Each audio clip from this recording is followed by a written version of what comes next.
E aí, pessoal, paz do Senhor.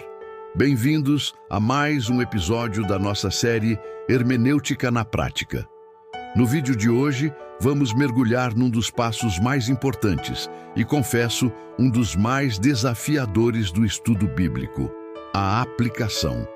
Afinal, de que adianta passar horas estudando, entendendo o contexto, a gramática, se no final a palavra não transforma a nossa vida, certo? Sabe aquela sensação quando você lê um versículo e pensa: nossa, isso é exatamente o que eu precisava ouvir. Deus está falando diretamente comigo? Essa experiência é poderosa e real. O Espírito Santo realmente usa a palavra para falar aos nossos corações. Mas aqui vai uma pergunta que pode mudar o seu jeito de ler a Bíblia. Será que a mensagem que você entendeu é a mesma que o autor original, inspirado por Deus, quis transmitir?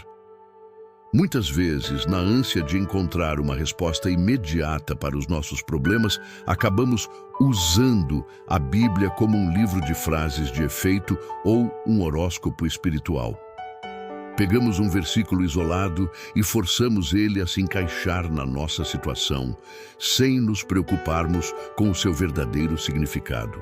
Isso é perigoso, porque pode nos levar a tomar decisões baseadas em interpretações equivocadas e não na vontade de Deus.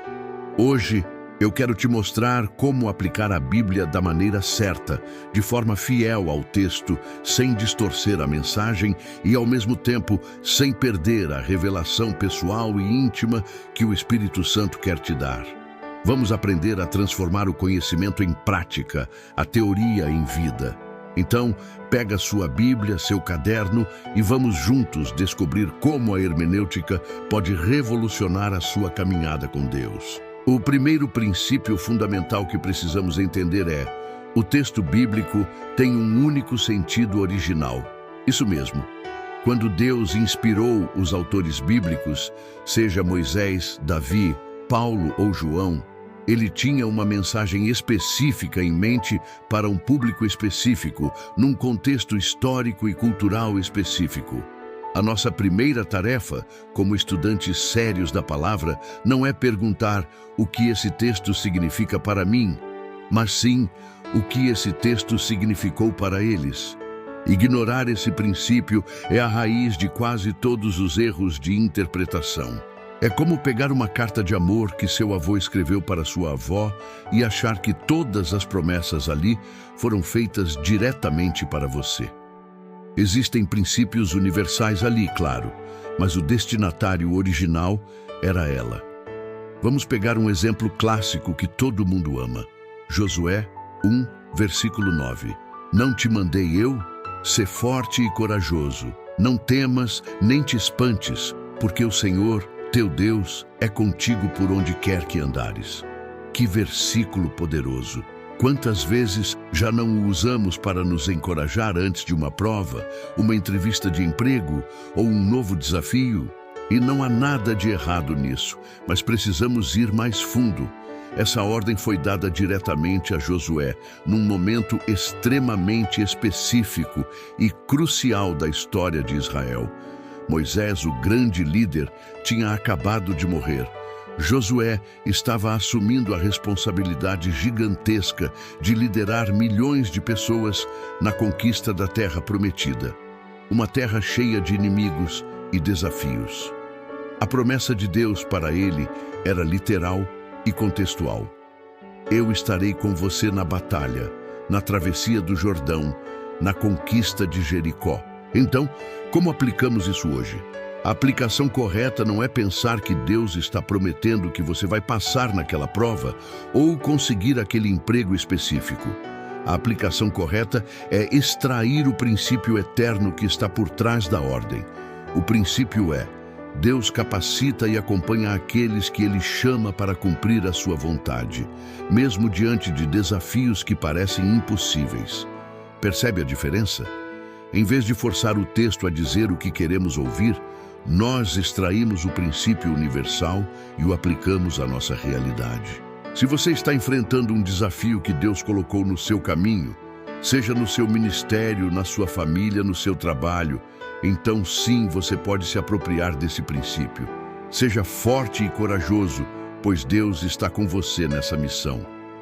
A aplicação se torna muito mais rica e fiel ao texto. O segundo princípio decorre diretamente do primeiro.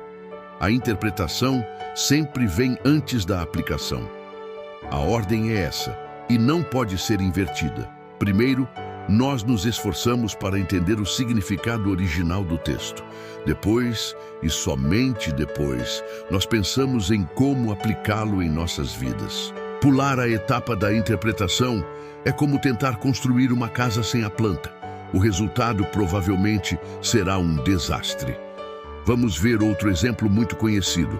Mateus 6:21, onde Jesus diz: "Porque onde estiver o seu tesouro, aí estará também o seu coração." Muitas pessoas leem isso e imediatamente aplicam à sua vida financeira. Pensam em dízimos, ofertas, em não serem apegadas ao dinheiro. E, de fato, esse princípio se aplica sim à área financeira. Mas será que é só isso? Se olharmos o contexto, Jesus está no meio do Sermão do Monte. Ele acabou de falar sobre não acumular tesouros na terra, onde a traça e a ferrugem destroem, mas sim no céu. Ele está falando sobre ansiedade, sobre servir a Deus ou ao dinheiro, mamon. O tema central aqui é sobre prioridades espirituais. O tesouro não é apenas dinheiro, é aquilo que tem o maior valor para você, aquilo que ocupa o primeiro lugar na sua vida, aquilo que domina seus pensamentos e suas energias. Então, antes de aplicar esse versículo perguntando: "Como estou gastando meu dinheiro?", a interpretação correta nos leva a perguntar: onde está o meu coração? O que eu realmente valorizo acima de tudo? É a minha carreira, minha reputação, meu conforto, ou é o reino de Deus e a sua justiça? Quando entendemos que o foco de Jesus é o coração e suas lealdades, a aplicação se torna muito mais profunda. Ela vai além da carteira e alcança todas as áreas da nossa vida. Ela nos confronta sobre nosso tempo, nossos relacionamentos, nossos hobbies, nossos sonhos. A aplicação que nasce de uma interpretação correta é sempre mais completa e transformadora. Por isso, nunca pule etapas. Gaste tempo entendendo a passagem antes de correr para aplicá-la. Agora chegamos ao coração da nossa conversa de hoje, o terceiro e mais vital princípio. A aplicação da palavra deve transformar, não apenas informar. A Bíblia não é um livro de curiosidades teológicas ou um manual de história antiga. A segunda carta a Timóteo, capítulo 3, nos diz que toda a Escritura é inspirada por Deus e útil para o ensino, para a repreensão, para a correção e para a educação na justiça, a fim de que o homem de Deus seja perfeito e perfeitamente habilitado para toda boa obra. Observem os verbos: ensinar, repreender, corrigir, educar. Todas essas ações implicam mudança, movimento, transformação. O objetivo final da palavra não é encher a nossa cabeça de conhecimento, mas transformar o nosso coração à imagem de Cristo. Se o seu estudo bíblico te torna mais arrogante, mais crítico e mais cheio de si, algo está muito errado. O estudo bíblico correto deve nos tornar mais humildes, mais amorosos, mais parecidos com Jesus. Quando a palavra é aplicada com entendimento, ela age como um espelho, como diz Tiago. Ela nos mostra quem realmente somos, nossas falhas, nossos pecados escondidos. Mas ela não para por aí. Ela também age como um bálsamo, trazendo consolo para as nossas dores. E por fim, age como uma bússola, nos dando a direção certa para seguir. A palavra nos corrige quando estamos no caminho errado, nos consola quando estamos quebrantados e nos direciona para o propósito de Deus. É exatamente aqui que a hermenêutica deixa de ser um estudo acadêmico e se torna vida. É quando você lê sobre o perdão de Jesus na cruz e se sente compelido a perdoar aquela pessoa que te feriu. É quando você estuda sobre a santidade de Deus e sente um desejo profundo de abandonar um pecado de estimação. é quando você medita na soberania de Deus e encontra paz em meio a uma tempestade de ansiedade. A verdadeira aplicação da Bíblia não começa no papel, com uma lista de tarefas a fazer. Ela começa no coração, em um momento de rendição ao que o Espírito Santo está revelando.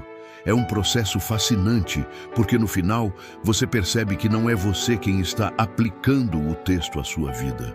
É o texto vivo e eficaz que começa a aplicar a verdade em você, te moldando, te quebrando e te refazendo. O texto deixa de ser apenas letra e se torna revelação pessoal e poder transformador. E essa, meus amigos, é a maior alegria de estudar a palavra de Deus. Espero que essa reflexão tenha te ajudado a enxergar a aplicação bíblica com novos olhos. Não se trata de uma fórmula mágica, mas de um relacionamento vivo com a palavra viva de Deus. Se essa mensagem falou ao seu coração e te desafiou de alguma forma, eu peço que você deixe o seu curtir aqui no vídeo. Isso ajuda muito o nosso trabalho a alcançar mais pessoas. Compartilhe com aquele amigo ou grupo da igreja que também ama estudar a Bíblia. E claro, se você ainda não é inscrito, se inscreva no canal e ative o sininho para não perder nenhum episódio da nossa série Hermenêutica na Prática.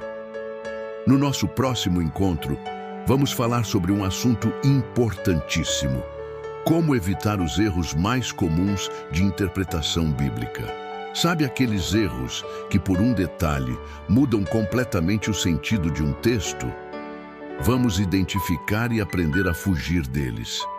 Lembre-se sempre do que Tiago 1:22 nos ensina. Sejam praticantes da palavra e não apenas ouvintes, enganando-se a si mesmos. Que Deus nos ajude a viver essa verdade. Muito obrigado por sua companhia. Fiquem na paz e até a próxima.